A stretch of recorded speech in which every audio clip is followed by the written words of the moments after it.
Welcome to the Main Street Podcast with Brandon Benefield. Hey, what is going on here? Adam Howell. Okay, I need 33 1/3 pounds of bacon. Alfred Romero. Because I'm going to tell you right now, I'm like a dumpster. And Adrian Moss. Let's do this! We use the word revolution because this is a revolution. Hold one, arm drag. Woo! The millions. What? That's the big wiggle. Look at all of this crap in this ring. Hold two, arm bar. You don't know what hard times are, Daddy. It's still real to me, damn it. That's right, yet another podcast about professional wrestling. Seriously, guys? Making their way to the ring at a combined weight of 776 pounds, the Mean Street Podcast. Hold three, the moss-covered, three-handle family Gradunzel. Two, sweet! God almighty, the roof just came off. And that's the bottom line, because Stone Cold said so.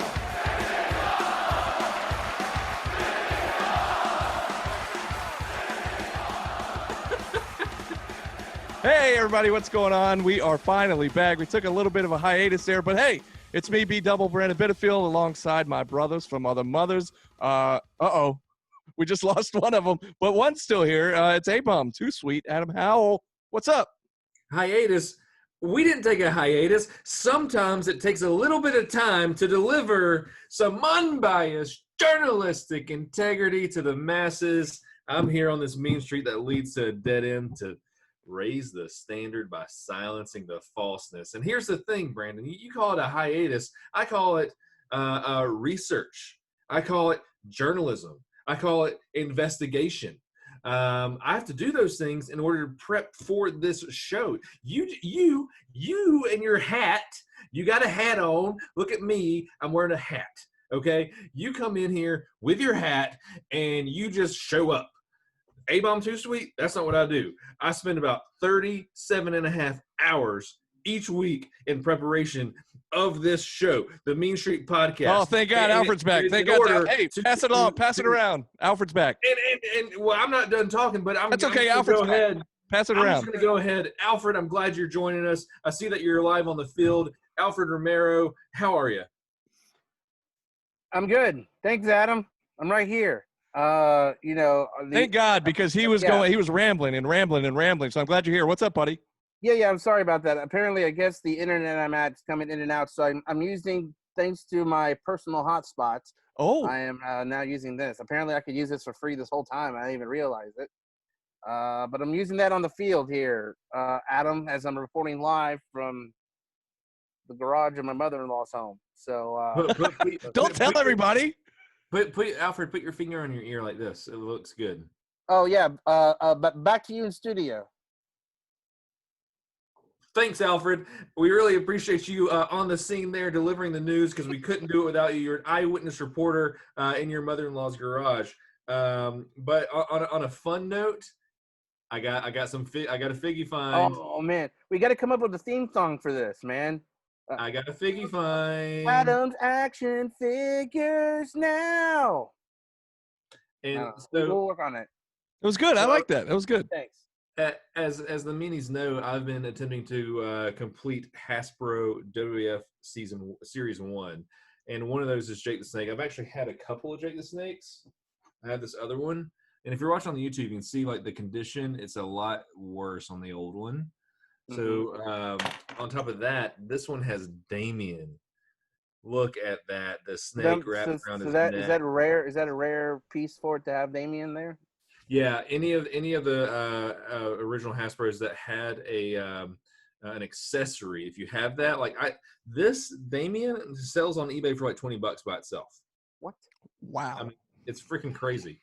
I think one of the new shows one of the new shows we should create for our YouTube channel featuring you and your action figures is like an antique roadshow where maybe you can people can bring their action figures to you, and you can sit there and critique them and go, you know what, man, this is a great piece right here. I mean, you got Damien right there already wrapped around the Jake the Snake figure, which is a very rare in these days to find. Yeah. And I just can't believe you found this at some rummage sale at some on some out of the way highway there in East Bumble area, Iowa. And man, I think you can get at least easily $2,000 for that piece. But you know what? I'll give you about Tree Vitty.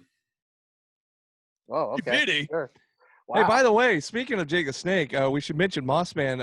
I don't know if he'll join in at some point or not, but he's not here. But I really wish he was because he does the great Jake the Snake voice. He I feel like does. he needs to narrate what's happening here.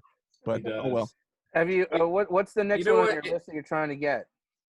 I need Akeem and I need Big Boss Man with the nightstick. That's what's holding me up is Big Boss Man with the nightstick. You know what you should do? You should set up some email address so the meanies can, like, if you are like reaching out for a figure or something, maybe one of the meanies might have some a place where you can maybe they have it. We have a Facebook page. They could message us there, perhaps. There, hey, that's a good idea. Maybe you should reach out to some of the meanies to help you in your salvage sale of trying to find these things.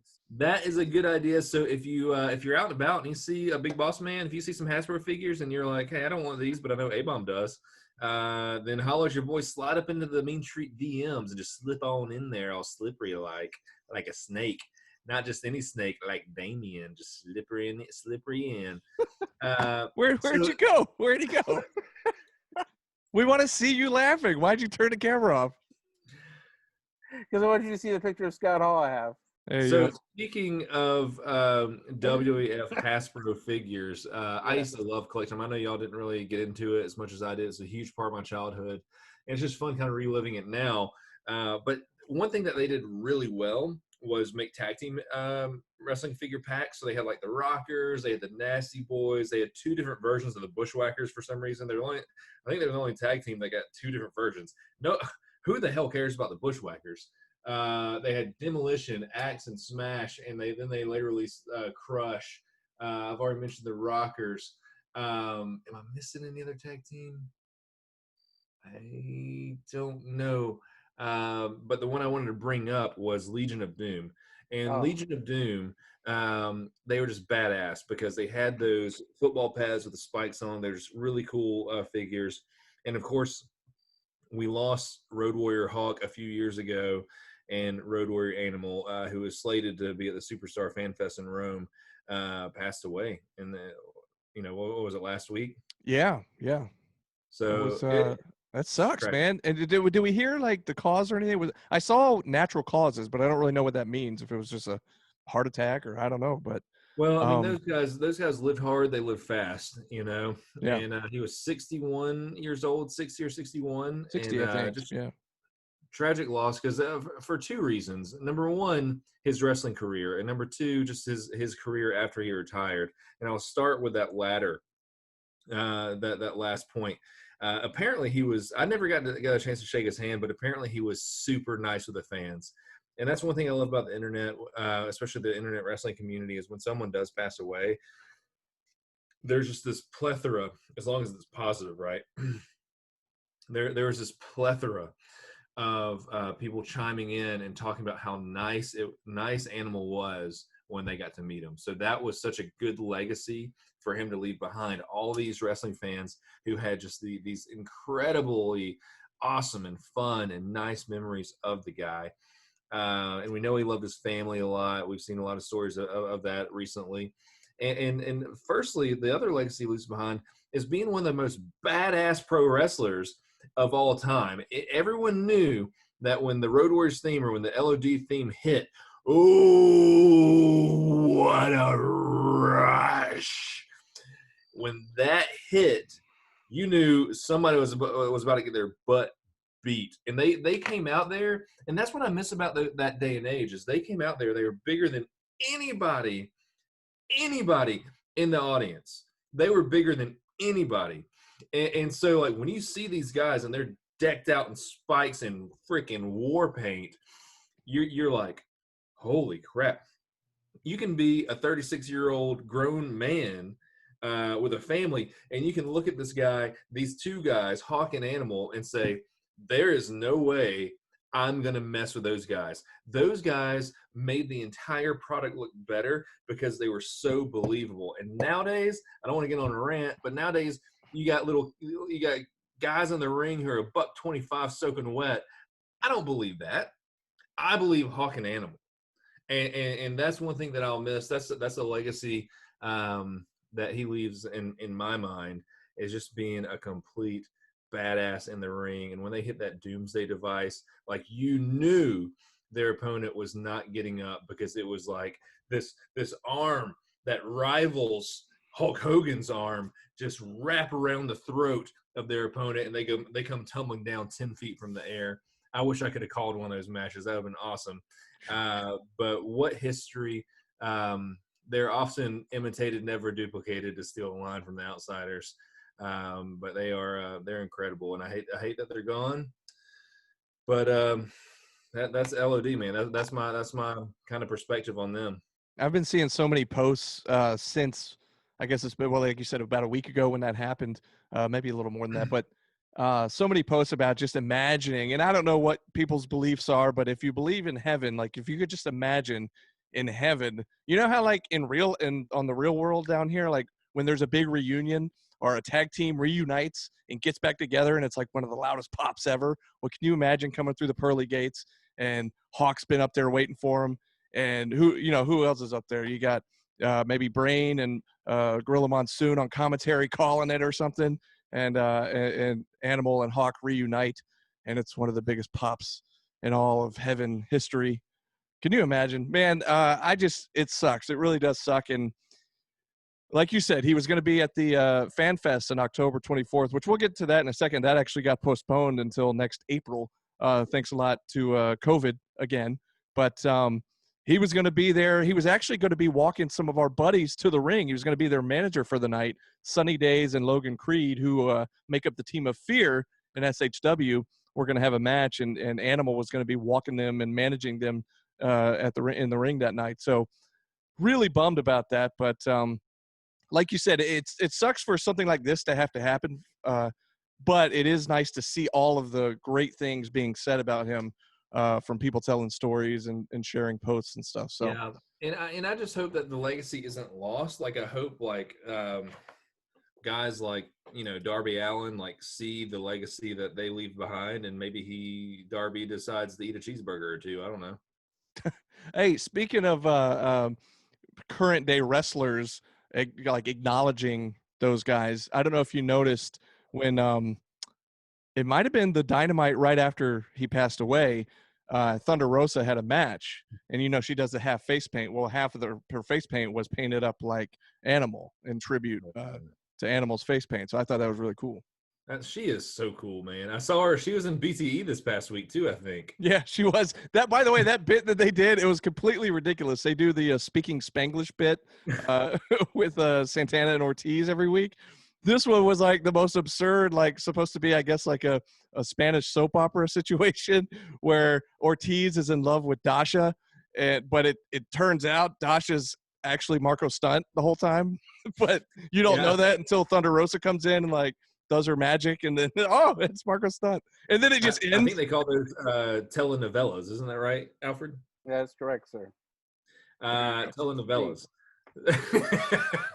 So that was freaking hilarious, and she seems so cool. And I know we've told the story time and time again, but the fact that we got her to smile a little bit to scare Brandon at the NWA show, that's one of my favorite moments in my pro wrestling fandom history. It was that moment. And I love that it's on camera too. Like, there's no denying it. Well, you can't see a close up of her face, but we saw her grinning. But you definitely see the moment where it happens.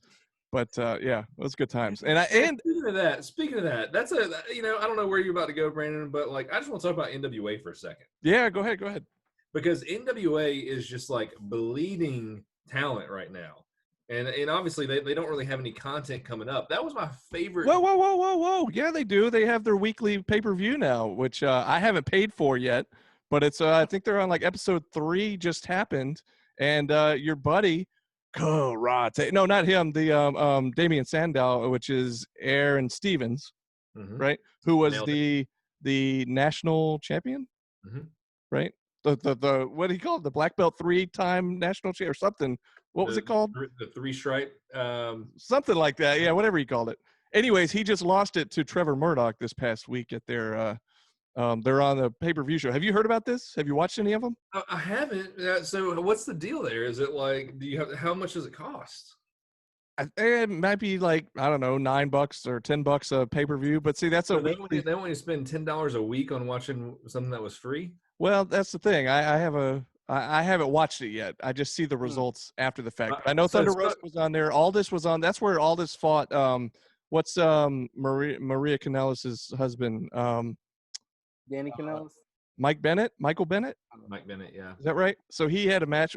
That's the thing. It's like if you're gonna entice me to pay to watch this, give me something better than a championship match between Aldis and Mike Bennett. No offense, Mike Bennett, but $10 for something that was once free. Can we start charging $10 for the Main Street Podcast?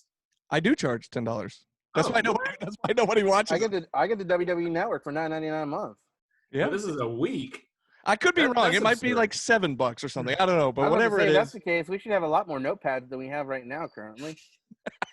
So The budget we should open up a little bit more for some of those notepads and pencils. We should. But they. Damn but, it, Brandon, have you been holding that on us? Where do you think how do you think I bought this banner and this cool sign and this gold? That's Look at my dead refrigerator behind me, man. Look at that. Look at the refrigerator behind me, dude. It doesn't even run. It doesn't even run. Why do you have hot You're beer? sitting back there with a little on-the-air glow-in-the-dark thing and your NWO thing that Hulk Hogan painted on when he was over there last night. It's real gold. Yeah. My God. I've never heard someone say that a refrigerator doesn't run. Does it run? Hey, man, your refrigerator running? No, dude, it's broken. Hey man, hand me hot beer out of that hot fridge. It is. Look at that thing. Anyways, what were we talking about? Well, you got a dead refrigerator in your garage. So does it run? Nope, sure doesn't. So the NWA is still somewhat putting on matches on this weekly show, but you're right. They have lost several members of their roster to AEW. Yeah. And I just wonder who's going to be next. Like, I wonder, like, what's going to happen with Eli Drake? Like, he is too talented to just be dormant. And what is pretty much, I'm sorry, like, I still have to say NWA is pretty dormant because their popularity has decreased greatly since not only COVID, but since the speaking out movement. I think that really put the nail in the coffin there. But you just don't hear anything from them, and it sucks because it was so fun, and going to those shows was so fun, and watching it week after week, it was so fun, and now it's gone. But yeah, I just wonder. I mean, can Brandon? What do you think? Do you think we'll see like an Eli Drake or a James Storm? James Storm. Go ahead. I think he left, didn't he? Well, so I saw a headline, but I didn't read the article. But it was something about he was going to debut with WWE until the COVID situation happened, and then that put that whole plan, off course there. But I guess that would have meant that he would be leaving NWA to go do that. So now, if that didn't happen, I don't know if he's still with NWA or if he was a free agent at the beginning of COVID. Like, I don't know. Yeah, I don't know either. But either way, that to me is like one of the biggest tragedies of this year is losing NWA power. I have seen all this and some of the others, like people will always tweet them like, "Oh, I wish Power was still around," and they're saying like it'll be back. So they're at least they remain positive that it'll be back. I just have no clue when that will be. And if it does come back, I really hope they bring it back here selfishly for us, and they don't do it because they're out in California now, I think, with this other show. I don't know if I'd want to go, to be honest. Like at this point, like in the past month, I've known more people personally to contract COVID than the rest of the year combined. Like, so like the trend is going upwards for me of people that I know who has contracted the virus. And so now, like when I think about going to a party or something like that, I'm like, I don't know. Yeah. Or going to a show like now I'm questioning more than ever. And it's getting cooler now. The days are going to get shorter. The sunlight hours are going to get shorter. Things are only going to go up. But pro wrestling world, I mean, there's so much to talk about, to be honest, because you've got different promotions going on. You got AEW, they're still pumping it out. You got WWE, they're still pumping it out. Speaking of pumping things out, Alan Angels on AEW Dark. I was reading. I didn't watch Dark, but I did catch on the subreddit Squared Circle, like, did Alan Angels poop his pants? And I was like, what? And so they had the GIF on there of when he did the splash, which looked great. But like, you know, when you're doing a five-star frog splash, and you feel a big splash, diarrhea, cha-cha-cha. Brandon, what's your take on that? I don't think he did. I'm going to be very clear on that. This is Adam bringing this up. I didn't even want to bring it up. I feel bad for Alan because, you know, look, I mean, now it's going to be like this. Now it's going to be like this. Huh? He responded, so I mean, he's well, he like, had to because there was a whole Reddit thread about it of people saying that he pooped his pants, and so he. Well, okay, you saw the response. So what was his response? Well, he tweeted out saying he didn't poop his pants. He said the spot that everybody's referring to is from the makeup of Luchasaurus, which, and I didn't even notice it. I watched it live, or not live, it's pre-recorded, but I watched it when it first aired, and then the next day, Adam had sent out a message saying, "Hey, did you guys see about this?" And so I went back and watched it because I was like, what? I didn't notice anything like that. And then once I started watching, I was like, okay, he goes up for a powerbomb. He's got his crotch butt area in the face of Luchasaurus, as you would do for a powerbomb. And it's right after that when all of a sudden it's right after that when all of a just like they train you to do at school. It's right after that when all of a sudden you see the big spot.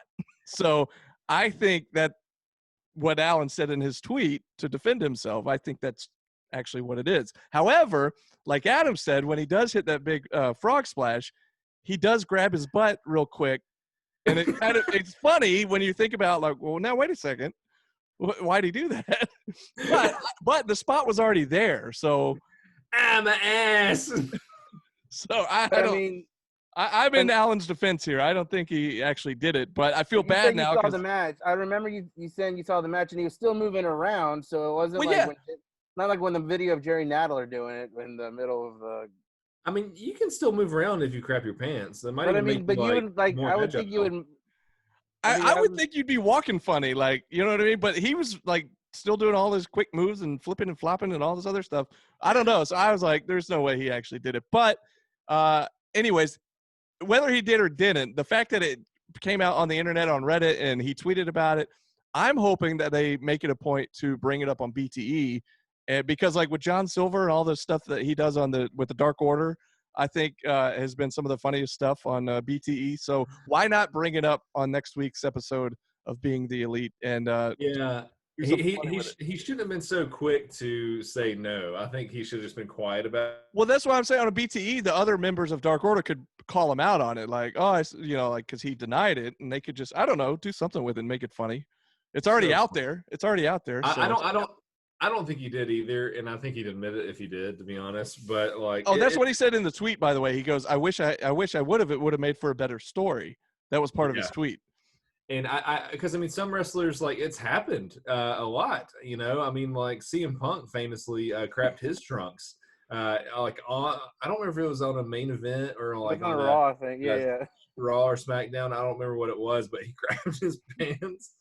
Well, you hear on Steve Austin's show, Steve Austin says that, it's not that uncommon, like you mentioned. Like, they'll tell us old stories. I've heard from people, like, if you hit a certain part of your body, it just happens. So I'm sure doing these frog splash and these kind of moves where you're like, you might hit that area where it just happens to, Well, can we test it? Can we test this out next time we see each other? Like, find out, research what that spot is. Why don't you find out Friday night during your Southern Honor Wrestling show? Why don't you get in the ring and have one of them do that to you? See if it's called the brown spot. And is that like the brown note? What is the brown note? Yeah. That'd be a really gross finishing move right there. Yeah. Oh my God! He hit him with the brown spot. There's crap everywhere. It's running down his legs. And I think we have a title for this episode, the brown spot. Yeah.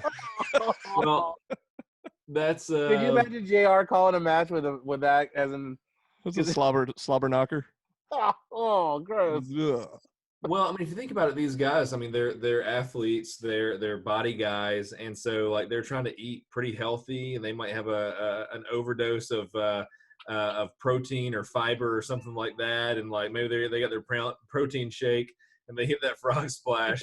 Maybe they had a Waffle House right afterwards, and just boom, there it goes. Bad combo. It's bad combo. I think we were trying to figure out who had famously pooped themselves in a match before. I mentioned Xavier Woods, and I can't remember what he was in TNA. Something Creed, whatever. Austin Creed, yeah. But as I thought back on it, I don't think it was poop. I think he actually vomited in the middle of a match. I think he got hit a certain way and kind of like projectile, like blah. So yeah. But yeah, stuff happens. Like you talk about getting hit in a certain spot. Could you imagine getting hit and then just projectile vomiting in the middle of a match? Wow. Well, I mean, if you imagine like if you're starting to feel a little sick, but the way you make your money is to go out there in front of the camera, and if you don't, then you don't get paid.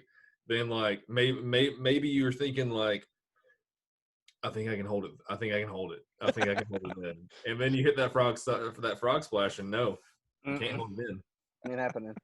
But by the way, just to reiterate, Alan, I'm with you, buddy. I don't think you did, and I'm sorry you were putting up with a bunch of nonsense, not just from us, but just from the internet in general. So sorry about that, buddy. And to anybody who might be listening, Alan did not poop his pants on AEW Dark, in my opinion. I'll go with you on that one. At least like his name isn't something that can be easily switched to something like poop related, so that's good. Well, I'm not going to say it. I saw something on the internet, but then I don't want to put it out there. I'll tell you offline. I'll tell you off air. All right, awesome. We'll just beep it. No, that involves too much editing later. Oh, all right. I'll tell you later. Okay. Just mouth it. that's kind of what I was thinking. Yeah. But I mean, he is a part of the fart war. I muted that out, by the way. So if you're wondering what I said, you're not going to find. We're about to start a whole new hashtag right here. Looks like. Nope. Don't repeat it. But he is a part of the fart order, so there's that. Okay. Well. I wonder if it ever happened. Wah. I don't know how you transition from that to another topic. So yeah, what do we have? Speaking of steaming piles of shit, let's talk about WWE. There you go. That's transition of the year.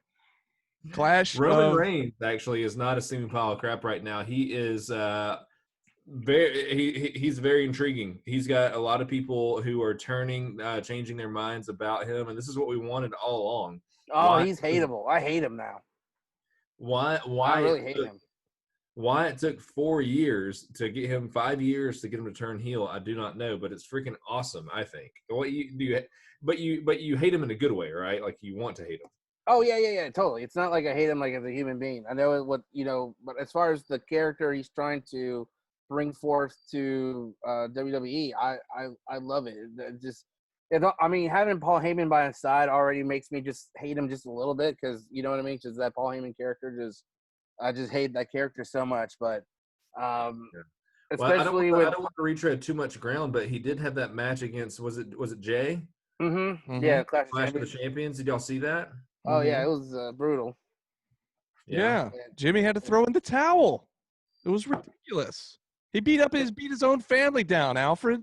I know. They had watching it that night, they had a whole little package of them talking to their parents and showing old pictures and really intensifying that rivalry that hey, they're cousins and they're from that same bloodline and you know what I mean? So do y'all ever listen to you kind of see the direction those two careers have kind of gone. You know what I mean? Roman Reigns has been up here, the Shield, and did some good stuff solo wise, and then you got the Usos, who kind of is in that tag team division. It's they're either hot or they're kind of a little roller coaster ride with them sometimes. And I think they're trying to make that rivalry, that family rivalry, a thing to maybe maybe this helps the Usos kind of. What I wish they would do, and I don't know, maybe they have long-term goals to do this, but they need to make a stable, like a Samoan dynasty stable. Roman can be the head of it. You got your tag team already with Jimmy and Jay. Then you've got the guy from MLW. Is it Jacob Fatu from MLW? He's like a real badass. Bring him in. He's part of the family in real life. So, and then the guy that was at SHW at the SHW 1000 show. I can't think of his first name. Lance Anoa'i, I think. Bring him in. He was on Raw shortly after he showed up at SHW for a squash match. But anyways, they've got enough of the family out there like to bring him in and have a real life. I could see them doing that, and Samoa Joe too, even though he's not part of that family line. Like for him to be like the enforcer of that family unit, and they can just like send him out and do their dirty work. I think that'd be awesome. Yeah. And I can totally see like a big like WrestleMania entrance if we actually do get a big WrestleMania this next year, of all of them coming out and doing that like Samoan like war dance. Like that would be badass. Well, they're already calling, calling Roman the Samoan or the tribal chief is how he's being referred to now. So yeah, just play that up, man. I think that would be pretty awesome. I don't know why not. And what if they do the war dance, and then like it's like building up, and like they're doing their thing, and then The Rock freaking comes out and finishes it with that. The Godfather. That would like get a pop like nothing else. Well, so there's been rumors that all of this is going to lead up to a big Roman versus Rock match at WrestleMania, whether it's this next one or a couple years. I don't know how it's going to be, if there's even anything to that rumor. But I feel like if they do it that way, it's kind of like Roman's talking about, hey, he's like the biggest dog in the family, like, and then that's where The Rock comes out and then wait a second, and then that way they can start their little feud. Yeah, so I don't know. I'd be down for that match. And obviously Roman would have to go over there. That's the thing. And that would be huge. Do y'all remember? I don't remember if it was after a Mania or maybe it was just on a Monday Night Raw where like they brought, because they were trying everything to get people to cheer for Roman, but more people were booing him than cheering him. And so there was one night where they actually brought The Rock out, or The Rock came out after a match or something, and they still booed. And it was like, wow, The Rock can't even get this guy over. Like, that's not good. Yeah, you got to really question what you're doing from a booking standpoint at that point. What I was going to ask, though, when Alfred, you were saying your piece was, do you guys ever listen to I think it's called After the Bell? It's Corey Graves' podcast. So every now and then I'll catch an episode, and the most recent one was, and it's actually legit, like behind the scenes. Like they're talking as themselves, not as their wrestling persona. And but he had Roman on this past week or 2 weeks ago. But something that I found interesting, and whether it's true or not, I have no idea, but it was something about Roman saying that part of the reason he actually came back was because they were going to let him do what he wanted to do with his character, which, as we're seeing, is what it is. It's basically a big heel turn where he joins up with Paul Heyman. Now, if that's true, like, are we supposed to believe that for the last however long it's been, like, he's actually been wanting to turn heel and they just wouldn't let him? Or they wanted to turn heel, or they were like, we know the better way to do it. We're not going to let you decide how to do it. This is the way you're going to do it. You're going to follow the script to the T. So maybe that's, now he feels like, now I don't have the restrictions. He kind of made it sound like, it's like a big part of him coming back was, all right, well, I'm going to do it my way. This is what I want to do. And that's what the fans have been wanting for however long you said, like several years now, where it's like, just turn him heel. Let him be a bad guy. Let him do his own thing. Well, he was a heel in developmental, and it was awesome. Like he had a great character. You go back and watch some of those promos, and they're freaking great. Mm-hmm. But then you give him a script, and he's trying to be a babyface to a crowd that's not buying it. Like the wrestling only works when the crowd is buying it. That's it. Like you have to get them to believe, and if you don't, then stop doing what you're doing and just change directions. Like that's how it was back in the 70s, 80s, 90s. Like you listen to the crowd from a 30,000 foot view. You do that from a storytelling perspective, and even in a match, the wrestlers were calling it in the ring, and based on what the crowd was doing, they would do certain things. Like that, the crowd shifts things for pro wrestling, shifts the story. And WWE, of course, over the last 20 years has just had too much control over all the scripting and writing and everything. So another kind of interesting tidbit I've seen on the internet that's been making the rounds is this latest situation with Rey Mysterio's daughter, who is Right. who just turned 19 years old apparently, in a love friendship situation with Buddy Murphy, who is, I guess, Alexa Bliss's ex-boyfriend or something, because she had posted something that she was happy that he was getting more, I guess, more attention and Well, involved. so he's in real life, he's like 32, and like you said, Mysterio's daughter is 19 or just turned 19 or something. And so it seems like they haven't come out and totally said it. And I haven't watched a whole lot, but I've just seen, like you said, bits and pieces where they're starting some sort of like little thing, love thing Yeah, you're between right. the two of them. And so of course they're getting a lot of flack for that, because we just had the speaking out movement, in the last, couple months ago or however long ago it was. And there's a bit of an age difference there. And so it's a little odd. And I just am surprised that they've gone this long with keeping like Dominic, and now the daughter, whose name escapes me, is part of the storylines now. But like Dominic's still in like featured matches on Raw after being around for a couple months. I thought that was going to be kind of a flash in the pan thing where he did a tag team match with Ray and then he'd go down to NXT and developmental or something. But nah, he's still out, and he can go. Like, he's not bad. Yeah. But I can't imagine, like, he'd probably get some stink eyes from people in the back for all of a sudden, like, his debut match is against Seth Rollins on a pay-per-view. Like, I think that if that would have happened, 20 years ago, then yes, he'd get a little bit more hardship. But I think it's such a different locker room now that that's not even the case. Like, to me, it's probably much more like an actor's backstage, to where they're a troupe and they're not competing with each other like they used to be, because that's the way it used to be. It used to be a competition.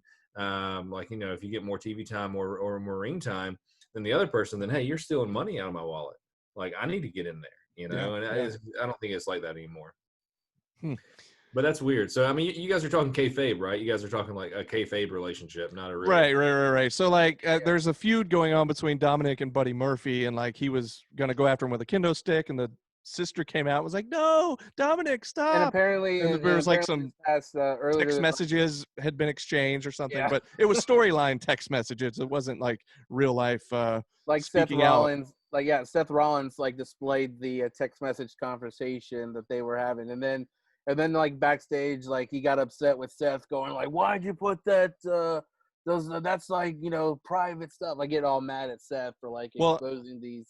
So in jest, who did you say made the comment? I'm going blank now. Alexa Bliss. Yeah. Yeah, Alexa Bliss. Yeah. So in real life, I guess her and Buddy Murphy used to date. And so in jest on Twitter, like just joking around, she said something like, "Oh, good for him, go for it," or something. And then she got attacked by everybody going like, "How can you encourage this relationship?" And blah, blah, blah. I was like, oh my God, people, it's a storyline. It's not real. However, one could see where you might wonder why WWE is going this route, coming off the heels of the speaking out movement. But anyways. So do you think it's a bad? So you think it's a bad move then?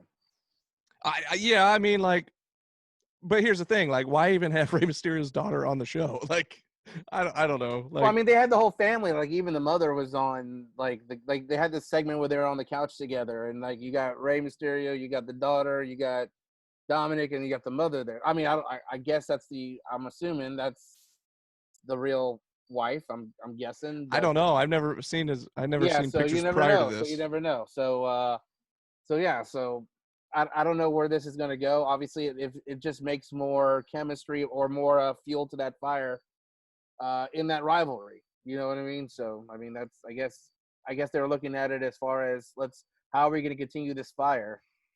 I guess Vince was like, you know what? Dominic did such a great job during the custody match between Eddie and Ray back in the day. He did so great during that. That's why he wants to feature him again. You were so great. You were 6 years old. I'm going to sign you to a contract. Was it 20 years ago? Something like that. That was a long time. Yeah. I mean that whole storyline was just like hilarious, ridiculous. Like, you know what I mean? Like, I don't know. That whole storyline was just, to me, just the funniest. But it's Another thing that made classic me shake my now. head Like, is you know, we what think it is. about it. It is. It's classic. Yeah. Yeah, now it's like one of the top 10 like things ever they do on the countdown, like top 10 family relation things, and it's always like in the top 10. Name another storyline from that year. You can't. True. That's the one No, that dominated. you're right. That's what dominated the show. Yeah. So, yeah, that's funny. But yeah, who knows what's going to happen next? Anyway, so yeah, that's all I got for WWE because I haven't, like I said, kept up a whole lot. Do you think the public outrage from the people will have them at some point maybe fizzle this whole? I don't know. Or do you think they already went, hey, we're already starting it, so let's. So speaking of already starting something, this whole retribution thing, which have you seen any of the comments and stuff about these guys? They took their masks off, or they have masks, but they took like the hoods and everything. So now the one dude has like a Bane mask. One dude has, it looks like a paper plate with eye holes cut out. And then like the two females just have like their mouths covered, and it's Mia Yim and I can't think of the other girl. But anyways, but they have like silly names like T-Bar and yeah, it's so funny to watch people come after him on Twitter. And he turned off his comments, so you can't comment on his tweets. But like he keeps trying to defend like what they're doing because like Bischoff and Jericho and others have like tweeted like, this doesn't make any sense. Why are you doing this? Why? And he goes and tries to defend it, but then nobody can comment. So it's just so funny to me. Like, well, apparently he's killing it on Twitter. Like people are just going crazy over what he's doing, and even just turning off the comments. What that causes, from my understanding, I don't have a Twitter, is that means you have to retweet him, right, in order to basically respond to it. I was gonna reference that, but I knew you didn't have Twitter, so I figured you'd be confused if I talked about it. But they quote tweet it. They quote tweet it with a comment, right? Right. So you quote tweet it, but I was thinking the same thing. To his defense, or to his to credit him, to his credit, is that that's smart because then he's getting retweeted. It is smart because then it comes up on everyone else's page. So exactly, it's his way of promoting it without him having to do any of the promotional work. And I have been seeing people saying like, you know what, to give him credit, like at least he's trying to explain why they're doing this or doing this, and so. And I know it's not him. That's the thing. Like people understand, okay, it's not these guys. These are 4 or 5, however many really talented people coming from NXT. And it's the writers that have written them into this like terrible story. So who knows where it's going to go if they drop it. Apparently, I don't know if this is true, but apparently, it was on the internet. So of course it's true, I guess. But all the members of Retribution were exposed or around somebody that had COVID. So that's why they've been off the show for the last 2 weeks or so. Supposedly, because all of a sudden they disappeared and everybody's like, what's the deal with the storyline? Where's it going? They're gone. But I heard it was a COVID situation. I don't know if that's true or not. But anyways, the whole thing is silly. And the Raw Underground is another crazy thing that's been happening and I haven't kept up with. It seems silly to me, but I don't know. Hey, Shane. Next week on AEW, you got Chris Jericho's 30th wrestling anniversary. So they're making a big to-do about that. They also have a big dog collar match coming up with Cody and Brody for the TNT Championship, which hopefully that'll be. Make a special appearance at that 30th anniversary celebration, you think? I missed the first part. What'd you say? I'm saying, you think Kevin Owens might make an appearance? I mean, the festival, like the Festival of Friendship again? Yeah. I mean, I know he works for a different company, but I mean, that's a great history there, I think. That's one thing you mentioned, Cody and Brody, the Exalted one. We haven't really touched on them. We're running out of time here, and I'm about to fall asleep. So let's next week will be a good time to just visit that whole storyline. Just because I really like Cody's return. You guys know that I've been dogging on Cody for a while. You definitely have, which is why I like him even more, because I know it's despite you, because you hate what he does, and I'm like, oh, in that case, I love it. And but I actually really liked his return and his new look, and I thought it was really cool. So I can't wait to go into more detail about that storyline. Well, we will talk about that next week. Also, if you're listening to this on Friday, then tonight, come join us at the Action Building. If you're willing, you can social distance or do whatever you feel comfortable doing. But it's the big 2-year anniversary show still here too. And it's going to be fun. So come check that out. The Rock and Roll Express are going to be there. So that'll be fun. Will they have hot dogs? I think they're only selling prepackaged stuff, Alfred. But okay. If I do see a hot dog, I will grab one and save it for you, and I'll bring it to you at work on Monday. That'd be great. All right. Leave it out too. There you go. Yes. But hey, other than that, I guess it's gonna wrap us up, guys. Alfred, you got anything else? No, senor. Buenas noches. All right. Adam, ring the bell. I guess we're tapping out. Bring it. Ask up! Hey, I got you.